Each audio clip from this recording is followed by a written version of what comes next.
Good afternoon, everyone, and a very warm welcome to everyone here and to all of those who are watching online. We're so grateful to have Secretary Raimondo here with us today to make an important, critical speech on technology and the future of technology in this country and to answer questions from our students here in the audience. Now, I have to take this opportunity to maybe correct a misimpression about the School of Foreign Service. We're normally known as the leading school for diplomacy in the United States, and we've educated more ambassadors and diplomats than any school in the United States. However, we were actually created 100 years ago by a group of businessmen who wanted to create a school of foreign trade. It was just after World War I. The chairman of U.S. Steel, the chairman of the Merchant Marine, and others had built capacity, tremendous capacity to support the war effort, and they were wondering what's going to happen after the war is over when the school was created in 1919, and they thought the future is projecting American engagement around the world through trade and commerce. And they wanted to create a new school for that, and they went to Georgetown University and said, we have an idea for a school of foreign trade. And the Jesuits at Georgetown said, interesting idea, trade doesn't sound like what we normally do here. So literally, I have a document in my office that says the School of Foreign Trade, and its trade is crossed out, and service is written in, because that's a true Jesuit ideal. And for our first years, what we did was train people for the commercial and trade as commercial and trade attaches, and they went around the world pursuing engagement in commerce and trade, not just for the economic betterment of the country and the world, but a recognition that security, fundamentally, after the war, was going to be based on the strength of our economics engagement. So that's our history, and that's why it's so fitting that we have the Secretary of Commerce here today at another really crucial inflection point in the global system to talk about the key role that commerce technology plays in our security, diplomacy, and the projection of a new global order. Now, I hope everyone knows that Secretary Raimondo serves as the 40th U.S. Secretary of Commerce. She's focused on a simple but vital mission to spur good-paying jobs, empower entrepreneurs to innovate and grow, and help American workers and businesses compete. She was formerly the 75th governor of Rhode Island, serving 2 terms, the first woman governor of Rhode Island. I'd like to point out that we have a number of students here who hail from Rhode Island in the audience today, here in our front row. And she also founded her own business and was general treasurer of the state of Rhode Island. And the secretary will give some remarks, and then we'll have a conversation with one of our own graduates, Emily Weinstein. She's a 2019 graduate of the School of Foreign Service of our Security Studies program, and she's now a research fellow at our Center for Security and Emerging Technology, which looks at the interaction of the issues that the Secretary is going to discuss, where she focuses on U.S. national competitiveness in AI and ML technology and U.S.-China technology competition. So please join me in welcoming Secretary Raimondo to Georgetown. Thanks, Dr. Thank you. The dean was telling me earlier that the second most popular major or area of focus here at the School of Foreign Service is Science, Technology, and International Affairs major. So, exactly. So what better place in America than right here at the Georgetown School of Foreign Service to deliver this message? I'm grateful for you to hosting me. I'm also impressed because back when I was in college, Thursday began the weekend. So the fact that you're here on a Thursday, packing the audience on such a deep topic, you should feel great. I feel great about the future of the country knowing that you're that committed. So I'm thrilled to be here. I am thrilled to be here. You probably heard the president in the State of the Union a couple of weeks ago talk about chips and science and semiconductors. And as he would say, it's a big deal. It is a very big deal. And we're at an important moment in history, as your dean just said. And today, I want to talk about the vision. I want to talk about the incredible opportunity that we have now in America as a nation to unleash the next generation of American innovation, protect our national security, and preserve our global economic competitiveness as we implement the CHIPS and Science Act. You know, America's a nation of invention. America's a nation of innovators. Our entrepreneurs and innovators are the envy of the world, from light bulbs to lasers, from semiconductors to supercomputers. We have always been a nation of invention, entrepreneurship, and innovation. That's our edge. We have to keep that edge. And throughout our history, there have been moments, critical moments, inflection points, just like the moment we're in right now, moments of tremendous global competition, where we as a country have come together to drive technological progress on an unprecedented scale, and in so doing, ensure our global leadership.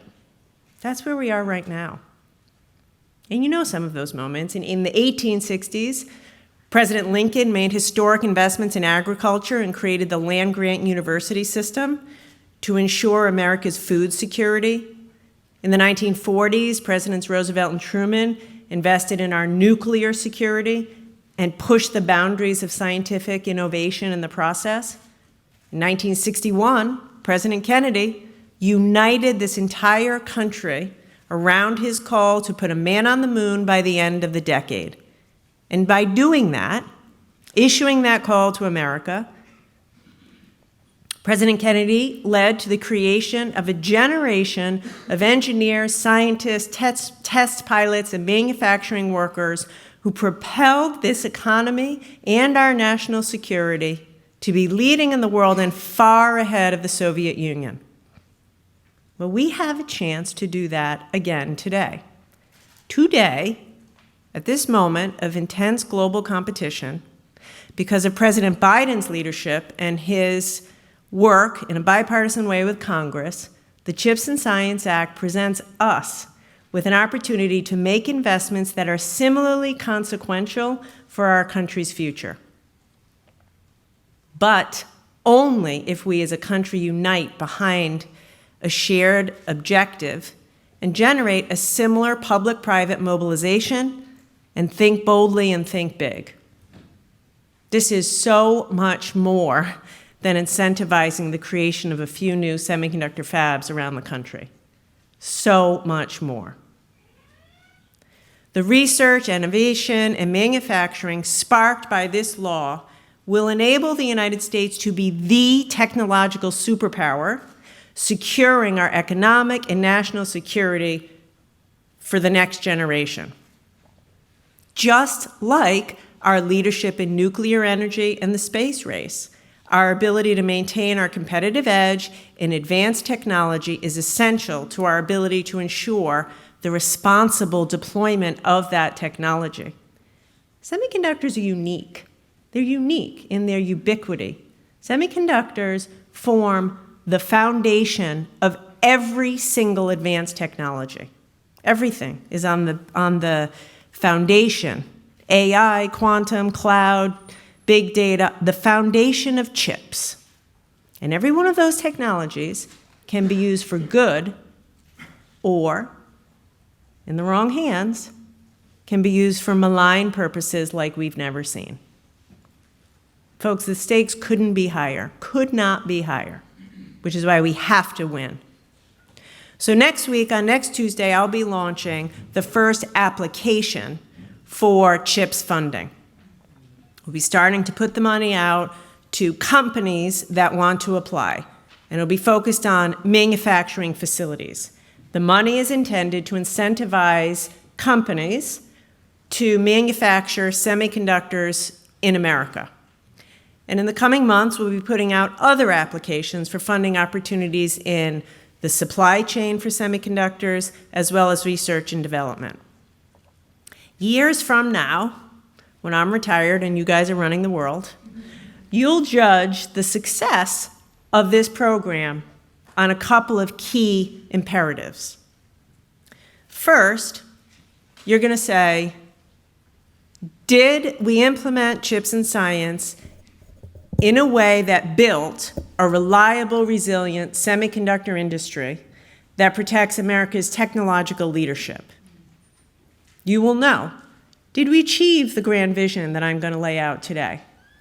Because here's the reality.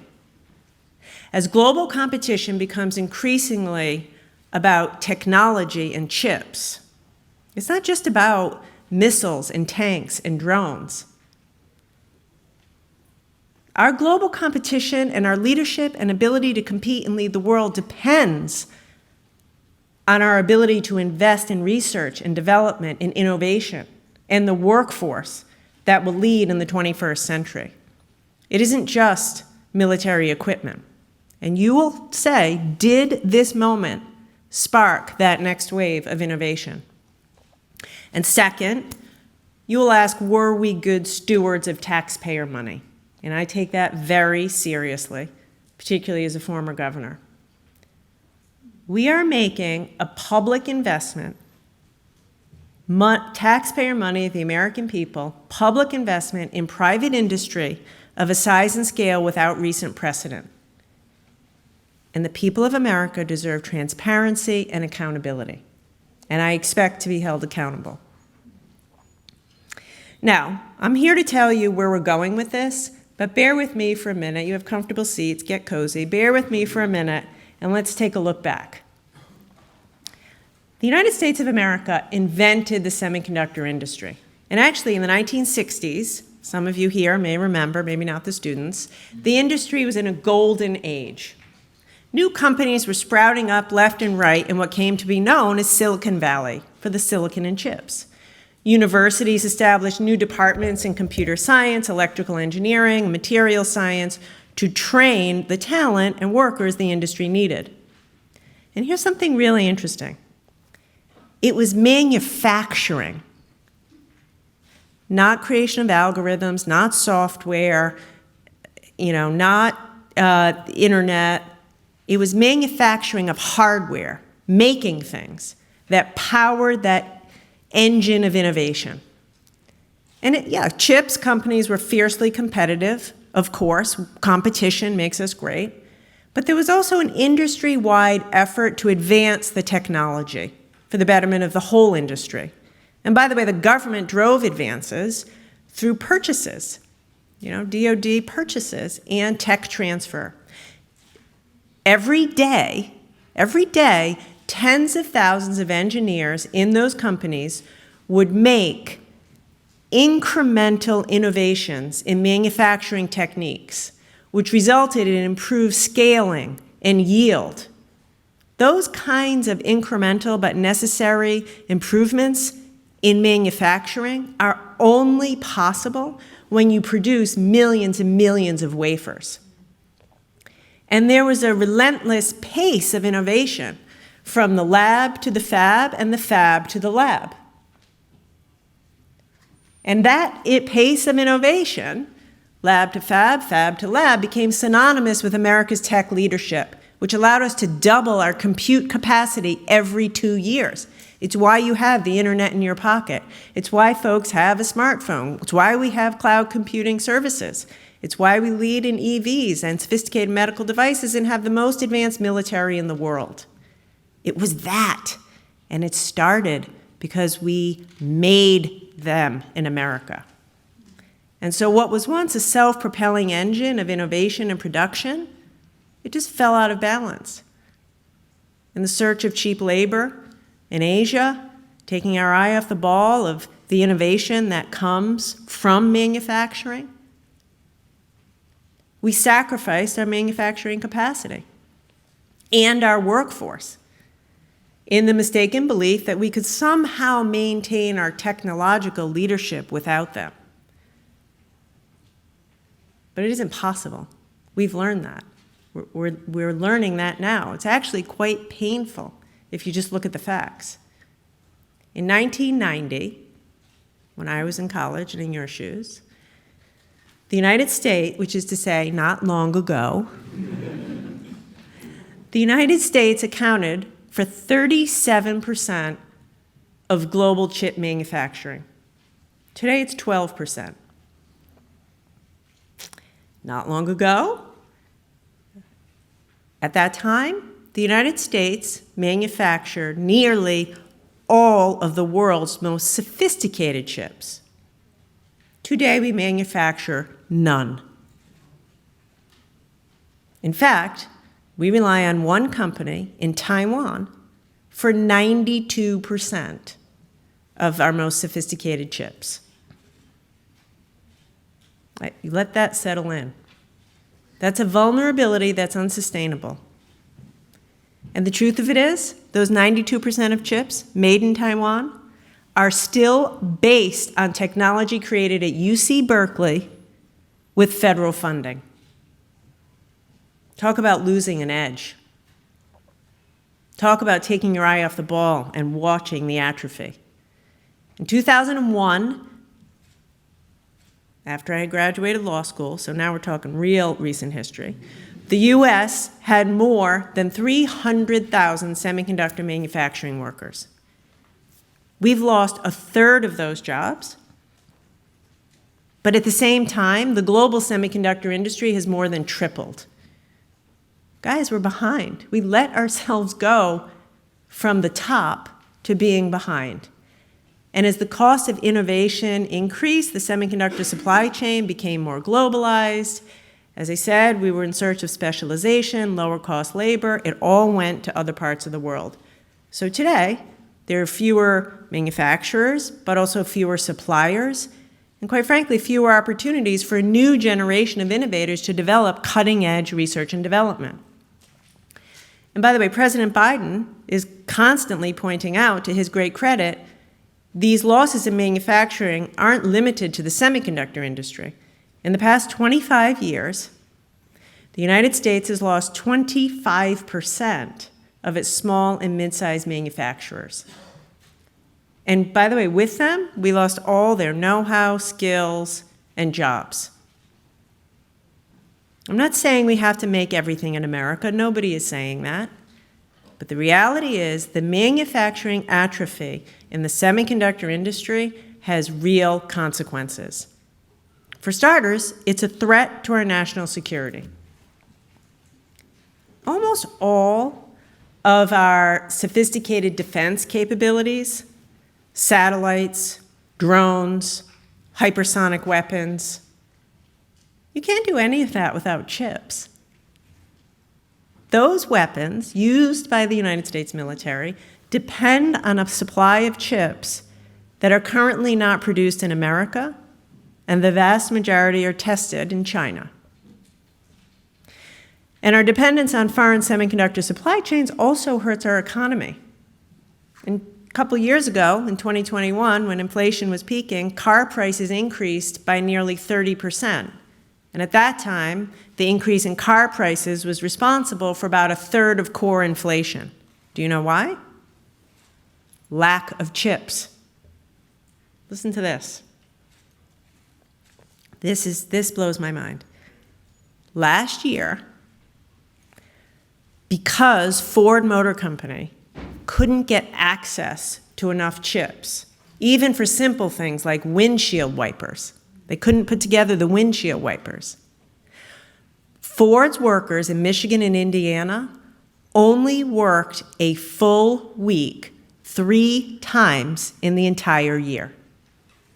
They were furloughed. They were put out of work because they couldn't put it together because they didn't have the chips. I've talked to so many medical device company executives who don't have enough chips to make life-saving products like pacemakers, insulin pumps. Guys, these are the products used in every hospital in America every day to keep people alive. And we are utterly reliant on other countries for the supply of chips. Meanwhile, in the last 2 years, China's produced more than 80% of new global chip capacity for these mature chips that we need in cars and medical devices. Think about that if you find yourself in the hospital. The process of designing and building chips, this is not easy, right? It's the most technical and sophisticated manufacturing process in human history, and getting more complicated as the chips get smaller and we need more compute power. But I'll tell you this. This isn't hyperbole.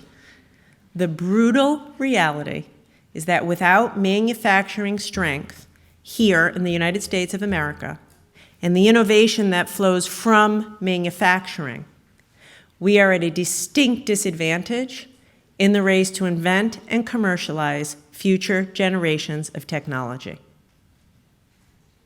All the technology that we will need to compete in the future depends on chips and manufacturing chips and the innovation that flows from it.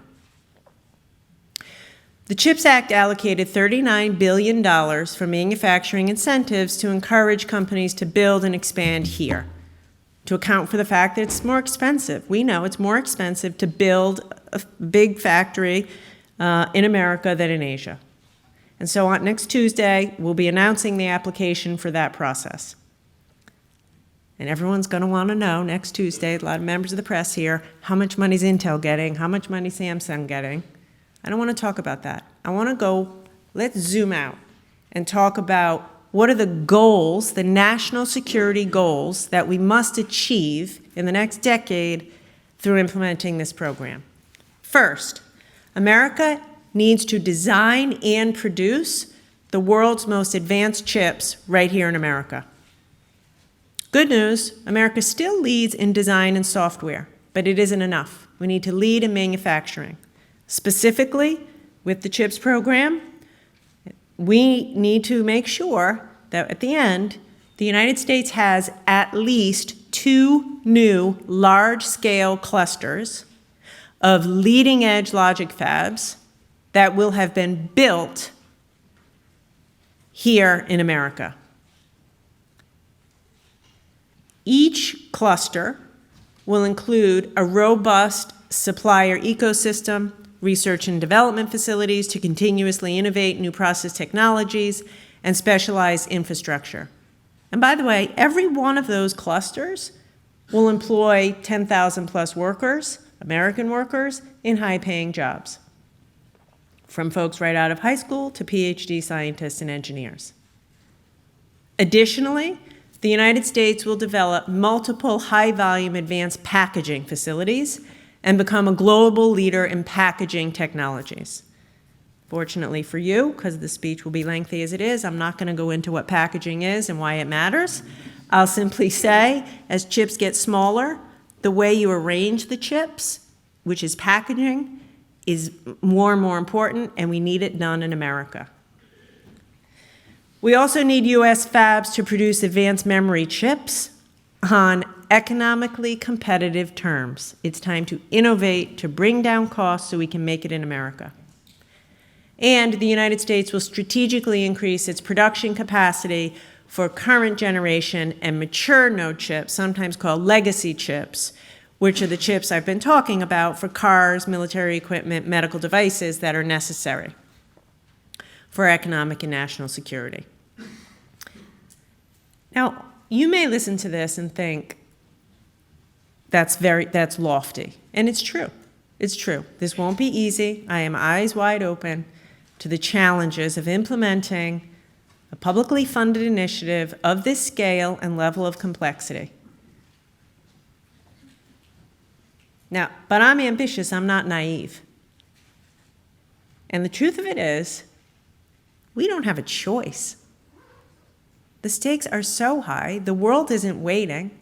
It's America's obligation to lead, and there has never been a better time to push ourselves to reach further than we ever have before. Our vision at the end of this initiative is to make it so that the United States of America is the only country in the world where every company capable of producing leading-edge chips will have a significant R&D and high-volume manufacturing presence in our country. I love that. The United States, how will you know in 10 years? Did this work? Were we successful? Did we achieve the president's vision? The United States of America will be the premier destination in the world where new leading-edge chip architectures can be invented in our research labs, designed for every end-use application, manufactured at scale, and packaged with the most advanced technologies. That combination of technological leadership, supplier diversity, and resiliency doesn't exist anywhere in the world today. And it won't exist anywhere in the world until and unless we're successful in implementing this initiative. And we will. And I want to be very clear. What we're not trying to do is aim for self-sufficiency. I don't want you to leave here thinking that, what I'm saying is we need to make in America all of the chips we use. That isn't our goal. That isn't a sensible goal. We are in no way looking to close ourselves off from global markets or competition or trade, as we started with our discussion. Absolutely not. But we are looking to win the innovation race, and we are looking to protect our national security and economic future. And we need to be in a much stronger position, quite frankly, to lead the world in a fiercely competitive and global industry. Someone said to me, is there anything else like chips in technology? The answer is not really. There's no other single component which is as vital and ubiquitous and forms the foundation of every other technology. So I've talked so far about manufacturing, and we must do that for all of the reasons I've said. But if all we do is focus on that, our success will be short-lived. And that's why the President and Congress were very wise. In addition to allocating $39 billion for company incentives, they also realized, and we know, that we have to have a robust research and development ecosystem in order to keep these companies here. And so that's why the Commerce Department will also be investing $11 billion to build a strong semiconductor research and development ecosystem to generate the ideas, inventions, and talent that we need to support these efforts, and quite frankly, to sustain the industry. It's one thing to get companies here, we need them to stay here, and that's innovation. The heart of the $11 billion will be establishing something called the National Semiconductor Technology Center, NSTC. I am, however, hopeful that some marketing person in my operation renames it, so if anyone here has a great idea, I'm all for it. But for now, we'll call it the NSTC. Let me tell you what it's going to be and what it won't be. The vision for it is an ambitious public-private partnership where government, industry, semiconductor customers, the ones deciding what the end-use applications are, entrepreneurs, investors, venture capitalists, where they all converge together to innovate, connect, and solve the industry's biggest problems. It won't be a single place. We envision a network of centers around the country working in combination, solving the most relevant, impactful, universal research and development challenges in the industry. Their work has to be fueled by industry, customers and the big companies. And they'll generate new devices, new processes, new tools, new materials for the manufacturing ecosystem. And their goal will be to make sure that the United States leads the way in the world in the next generation of semiconductor technologies, such that all the future applications, quantum computing, material science, AR, all of these applications will need chips, applications we haven't even thought of today. They should come out of these beehives of innovation, with startups sprouting up around them. As I've said, America's semiconductor industry started and thrived because it was a space where startups could drive innovation and where they could compete. They have to have a chance. Today, the barriers to entry for startups in the semiconductor industry are nearly prohibitive. I mean, the reality is it's never been more expensive to bring a new chip to market in America, so it's hard for a startup. It could cost sometimes $500 million to take a new chip from an idea through, being ready to manufacture. So that stifles innovation.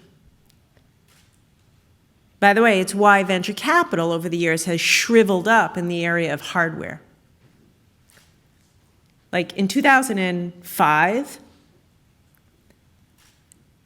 more than 20% of US venture capital went into hardware startups. Today it's like 2%. You know where it is. It's in software, internet, algorithms. Everyone's a coder, which is great because we need all that. We really do. But we also need to make things. We need the ASIC systems and the chips and the stuff to power all of those next generation. And the reality is access to fabs, which are the big fabs that make this stuff at scale, is just very expensive, hard to find.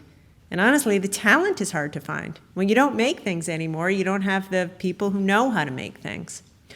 The NSTC has to reverse that trend by making it easier and cheaper for new and disruptive entrants to get into the market, to have lab space available for free or very low cost for new companies, for new startups. And by the way, if we do this right, back to the report card you're going to score me on in 10 years, our goal for the NSTC is that at the end of the decade, we want to cut in half the projected cost of moving a new chip from concept to commercialization. Again, not easy, it's doable. We're also eager to work with our partners and allies. Here at the School of Foreign Service, you appreciate this probably more than most. We have to work with our partners and allies all around the world to create diverse, resilient, sustainable supply chains. We have to work with our allies that share our values to write the tech standards around our values of protection of human rights and openness, and to invest in our shared digital future. We've already started this work in the Indo-Pacific Economic Framework, which I'm co-leading, in the Quad, the US-EU Trade and Technology Council. It's happening. But we are committed, and I want everyone to hear this, we in the United States, under the President's leadership, are committed to being transparent with our allies in how we administer this program and developing strategies in collaboration with them. By the way, it's to our mutual benefit.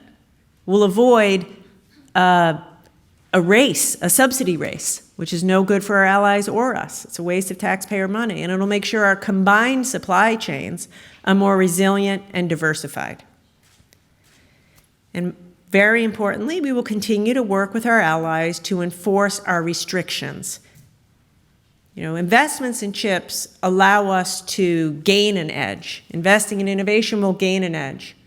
The export controls and restrictions with our allies allow us to keep the edge. And as I've said, many of these technologies, very bad things can happen if they get into the hands of malign actors. Now here's the deal. None of this will happen with just government investment. As I said in the beginning, I talked about President Kennedy and other presidents. This has to, if we're going to achieve what I'm talking about, back to being ambitious but not naive, I am here to issue a call to all of America, public sector, private investors, to get in the boat, row with us, achieving this mission, and invest in the chips industry, invest in the supply chain, invest in the talent. Chips for America is designed to spur and crowd in capital investment, not replace it. I don't want to spend a dime that I don't have to. It's intended to bring forward much more private investment. If I do my job right, if we do our job right, the $50 billion of public investment will crowd in $500 billion or more of private investment, of additional funding, for manufacturing, for research and development, for startups. My job here isn't to displace the private sector, it's to lay the foundation to allow American business what they do best: innovate, scale, and compete. And Chips for America, by the way, will create hundreds of thousands of good jobs in the process. High-paying jobs that offer family-sustaining benefits all over the country, not just in cities. But none of it's going to work if we don't have the people to do the work. I just gave an interview before the speech and was asked what are some of the key risks. And one that's at the top of my list is talent. We're in a very tight labor market. We're about to create hundreds of thousands of jobs. We will not succeed without the trained workforce to meet this mission. This is about people. We've got to be honest about that. By the way, we have to get creative. It is time to get creative around how we train and place people into these jobs if we're going to be globally competitive. It starts with training and inspiring a generation of engineers and scientists who are excited about manufacturing. Right? I mean, I don't know how many of you were in high school thinking, I want to go into the manufacturing business. I want to make things in America. Maybe not many, maybe some, I hope. Oh, he raised his hand. Good. We have one. But it's not, we got away from manufacturing. It's not what people think about. Maybe you don't think it's cool or sexy or innovative. When I talk to CEOs of some of the Taiwanese and Korean companies who we want to expand here, they say, but America doesn't do manufacturing. You don't have the talent base. Let me tell you this. In the 10 years after President Kennedy announced his mission to put a man on the moon, the number of physical science PhDs tripled, and the number of engineering PhDs quadrupled. We can do this. It's been done. So in the same way, over the next decade, I am challenging us and calling on colleges and universities to triple the number of graduates in semiconductor-related fields, including engineering. And we need more Americans to be part of this exciting innovation ecosystem. This is math, people. This isn't a political agenda. This is math.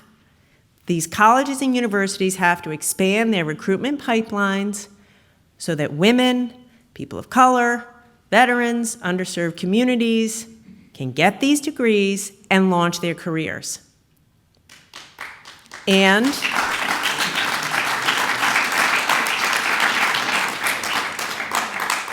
by the way, these graduates need to be ready to work on day one, which means we got to change.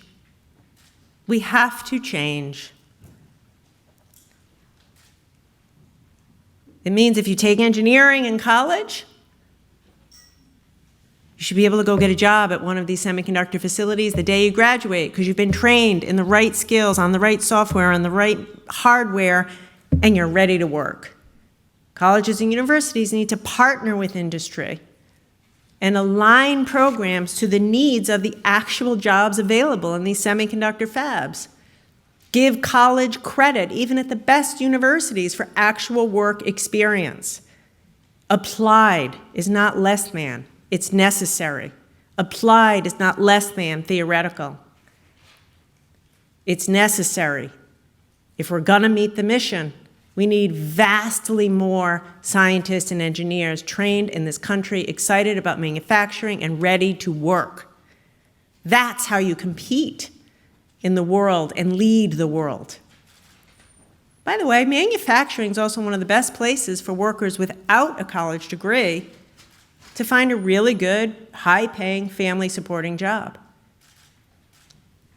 As the president often says, more than 60% of the jobs in a typical semiconductor fab don't require a college degree.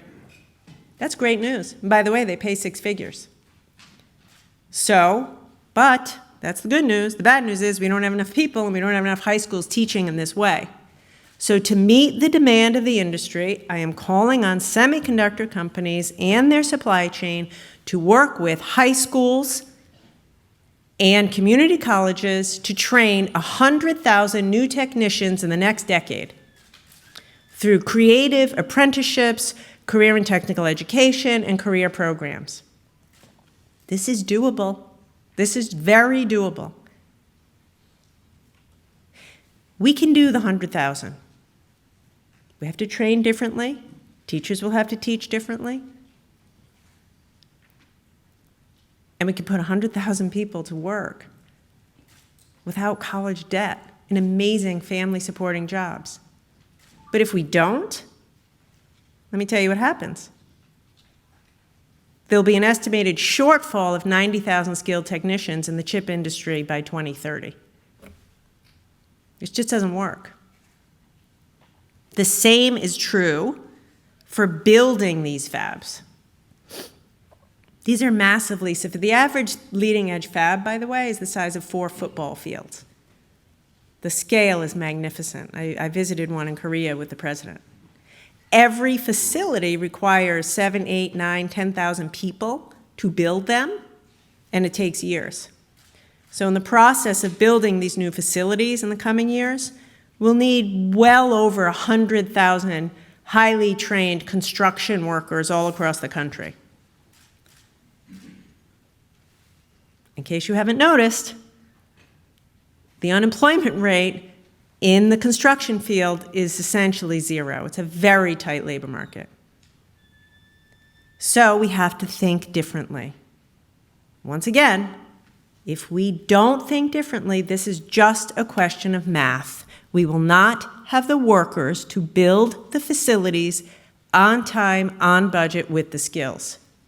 So once again, we need to open the pipeline to women, to veterans, to people of color. These people have never been in higher demand. We have to find new ways to go to girls in high school and ask them to think of themselves as a welder, a pipe fitter, a plumber, train them, get them into an apprenticeship program, and get them a job. So I am calling on construction companies and labor unions to work together toward the national goal of training another 1 million in construction over the next decade. There's 1 million now, to meet the demand not just in chips, but in other industries and infrastructure projects as well. It's not a political agenda, it is a fact. And I should say there are many labor unions that have pioneered really innovative and effective programs for reaching underserved communities and women, and I'd say, and the private sector. So once again, it's time to work together, get in the boat, row in the same direction towards our shared vision. It will be hard, but I want you to think about the stakes, which are pretty scary. And the truth of it is, once we get it right, our labor force in the United States of America will be the gold standard in the world. We want to double the semiconductor workforce in the next decade, and we want it to be the most diverse, productive in the world. And their success will attract even more talented individuals to join the ecosystem. And the training programs will draw on the best techniques and tools to attract, develop, and graduate an increasingly robust, diverse set of workers. It's a flywheel that we need to create, that we had, that we let disintegrate. And of course, when you do that, semiconductor companies will want to be in the United States because they'll have to be, not because we're giving them a big incentive, because we'll have the best R&D, the best education system, the best facilities, and the most secure country. So we have a choice. like so many things. I've been in public life for a dozen years. It's easy to say, it's hard to do. But it starts with making a choice. The easy choice would be a limited, narrow vision. Next week, we put out the funding opportunity, companies apply, we give away multi-billion dollars of incentives to companies, they build a few new manufacturing facilities, we start make leading-edge chips in America, and we call it a day. It's the wrong choice. It's easier, but it's the wrong choice. It's small-minded.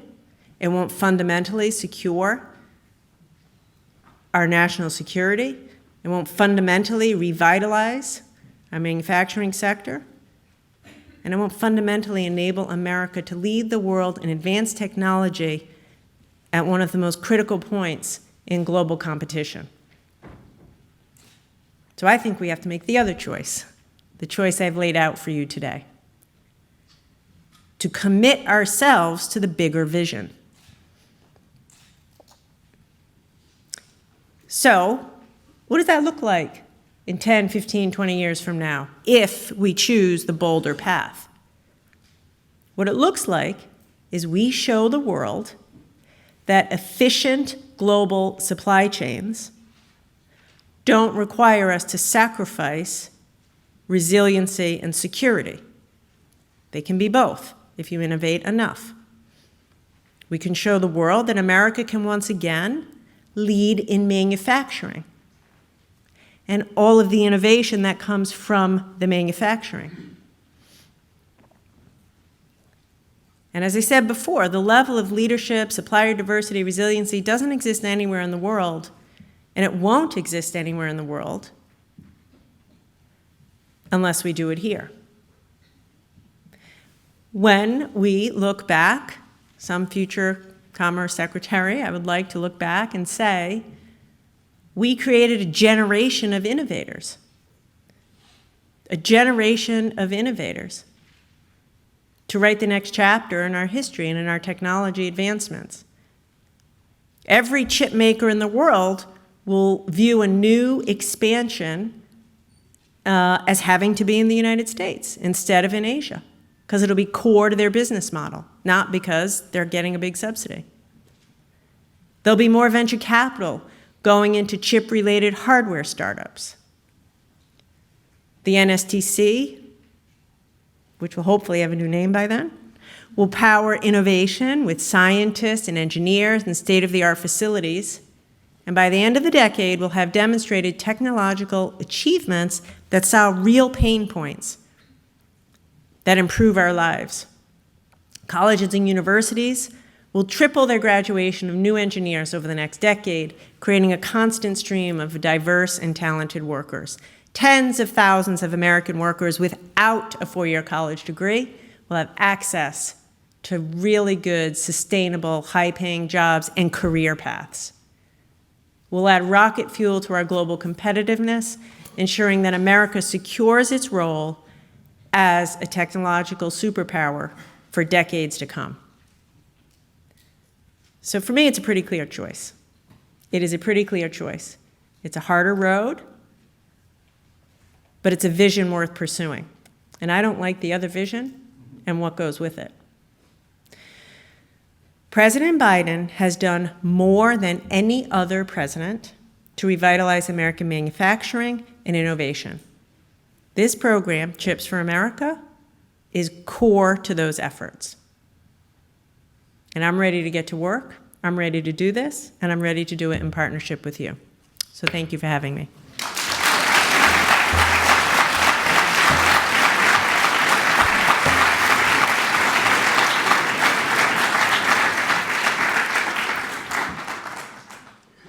All right. Thank you so much for your remarks, Secretary Raimondo. I think I will hopefully take moderator's prerogative here and ask the first question while we give folks in the audience an opportunity to line up behind the two mics that we have here. If folks are interested in asking a question. Oh my goodness, lots of excitement about questions. So wonderful. So you touched a little bit about this in your remarks, this idea of the role of national security and the CHIPS Act. A lot of folks tend to look at the CHIPS Act and they say this is economic policy, it's industrial policy. But as you alluded to, there is a very important national security component to this. So could you talk a little bit about how this fits in with national security tools like export controls you mentioned and other tools of that nature? Yeah, thank you. This is fundamentally a national security initiative. And as I said, some people say to me, what's the return that you're getting on your investment? The return on our investment is the achievement of national security goals, as I've outlined and will outline in more detail next week. Now, we will be creating hundreds of thousands of jobs, but fundamentally it's about making sure that we make the chips that we need on our shores and fuel the innovation that we need to fuel in America so that we can have the moral authority and technological authority to lead in the world and maintain our national security. So that's how I think about it. And with respect to industrial strategy, I don't think one should look at this as the beginning of, a long and robust national strategy. The chips are unique, and this is necessary, and so we're making this investment. And export controls, as I said, chips is about gaining a competitive edge, gaining a technological edge. Export controls are about keeping it. And by the way, China don't be naive about this. We're ahead. They want the technology to improve their military capability. And export controls, narrowly defined, are designed to make sure they don't get these chips to improve their military capability. We're got a lot going on. I was going to say, I have Let's plenty go. of other questions I'd like to ask. Feeling a little nervous. But why don't we go ahead and start on this side here? So if you wouldn't mind introducing yourself and going ahead and asking your question. Sure. Thank you, Secretary, for being here today. My name is Andrew. I'm a graduate student in the McCourt School of Public Policy. In my public policy classes, they tell me that when you offer a public subsidy, you naturally create a strong constituency that over time will rent-seek and lobby aggressively to keep and even expand that subsidy. So how do you see this playing out in 10 years, even if we haven't accomplished the goals that you laid out in your speech, when it becomes politically very unfeasible and perhaps when even more industries argue that they are part of the supply chain and deserve more federal taxpayer dollars, when will we turn off the spigot? How do you see this playing out? Well, as I said, I'll be retired, and that'll be your problem. I'm kidding. Look, you raise an excellent question. And in many ways, there are a lot of people, including me, who are reluctant to engage in this kind of subsidy for large, profitable companies. And so I think we have to do it with caution for the reasons you say. However, there's no alternative when you're reliant upon Taiwan for 92% of your chips, and the cost of creating a fab in America is, at this point, 30% more than it is, for example, to do it there. This is a national security investment that we must make. I don't think we have to keep ourselves disciplined to make sure it's not a runaway train, as you describe. No doubt, companies will lobby, and we will need to say no.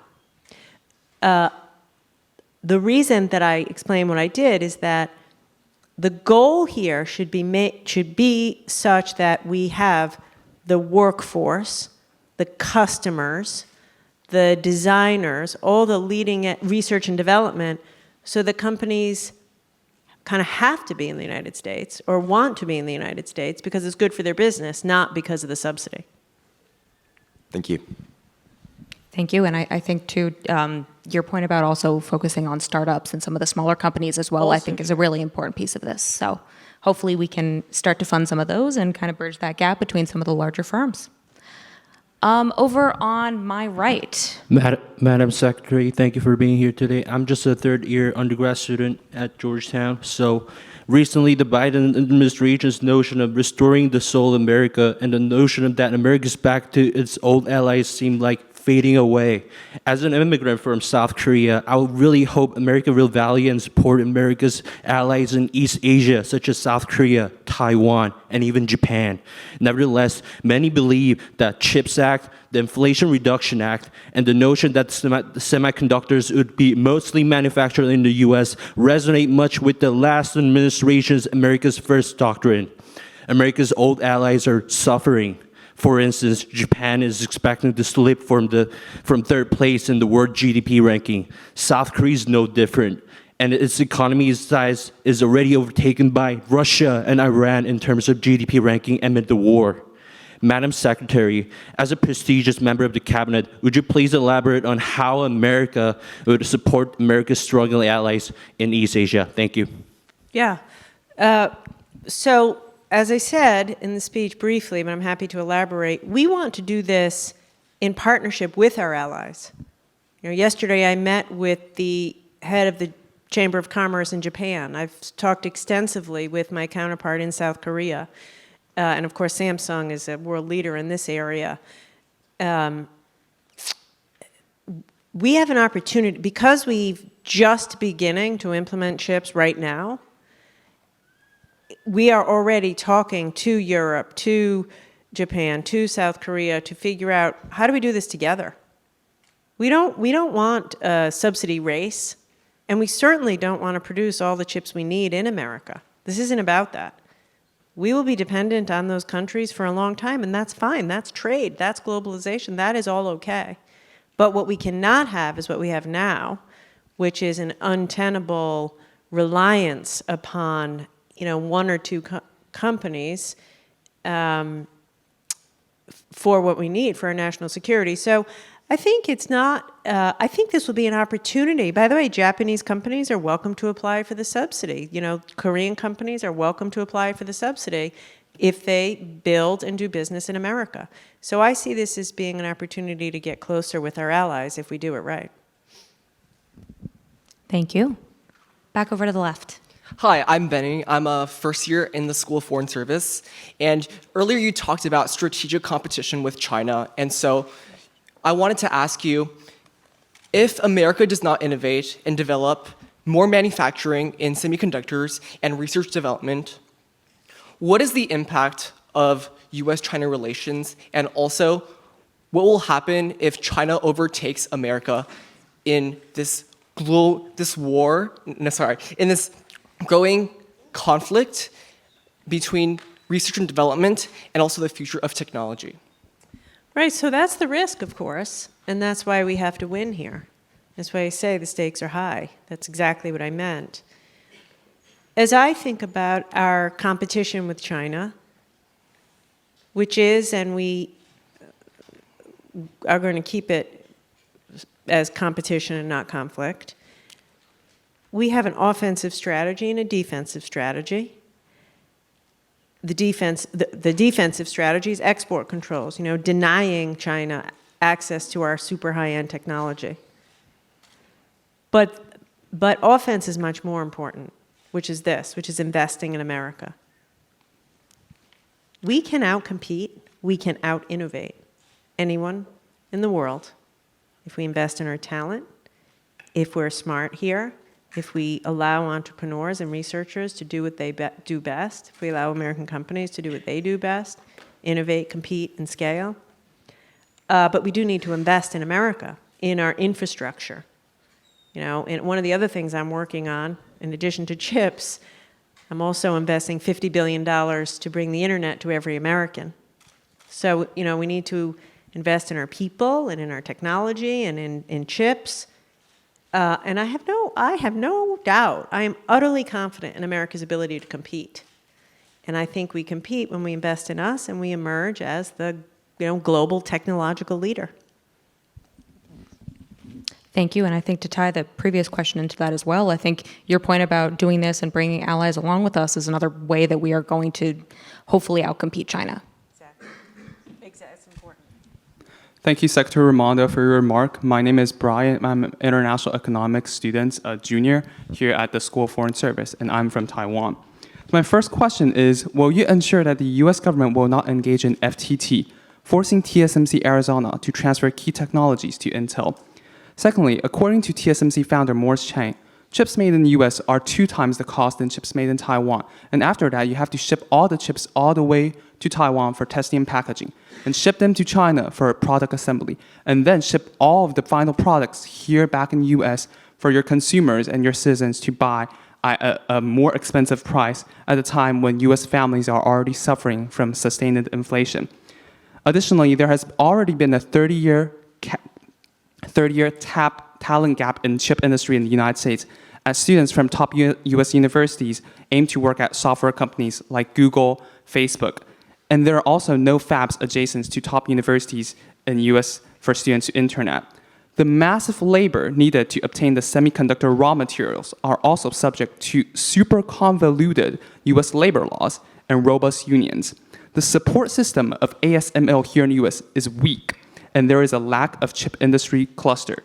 Lastly, the rapid evolvement of this industry constantly requires new investments and tremendous money to renovate the fabs and prevent them from being out-of-dated hardwares. These shortcomings in US chips manufacturing led IBM and GlobalFoundries, 2 companies that were subsidized by Pentagon in the past, to fail. Nonetheless, the US has still yet to address these problems. Hence, my question is, are you concerned that this chip made in US agenda becomes a consuming vortex for the Biden and Democrat administration, adding little value for your citizens and taxpayers, but much pain? Thank you. No, I'm not. Listen, you make good points. I've sat with Morris Chang to talk to him. His biggest customer is Apple in the United States, wants chips made in the United States. There are business reasons for companies to be doing this in the United States. And listen, I don't disagree with much of what you've said. You know, Morris and a lot of his colleagues were educated in the United States. As I said, most of the chips they're making now in Taiwan are based upon inventions at UC Berkeley. Not that long ago, we also made them in America. And you're exactly right. We stopped doing it. TSMC is an amazing company with I think they have 10,000 PhD engineers in Taiwan. 10,000 engineers. I think 7 of the 10 are PhDs, something on that order of magnitude. And they like making things. You know, that's the big thing. That's what Morris will tell you. They like making things. So, yeah, we've lost our edge. There is no doubt about it. As a result, it's harder to do here and more expensive to do here. But it doesn't mean we can't revitalize that. And I would argue we have to revitalize that. And in so doing, we'll bring the cost down. This is a temporary subsidy and investment in research and development to revitalize that whole ecosystem so that 10, 15, 20 years from now, due to innovations, it'll be cheaper to make the chips here. We'll have the talent supply to do it. And by the way, we'll have packaging here, so they don't have to ship back there and ship here. So I think what you just described is the situation in which we find ourselves, and it's why we got to fix it. All the more reason to work on implementing the CHIPS Act. We've got time for one more question, so right here on the left. Hi, my name is Taiji Sasaki, and I'm a second-year graduate student majoring in foreign service, not foreign trade, unfortunately.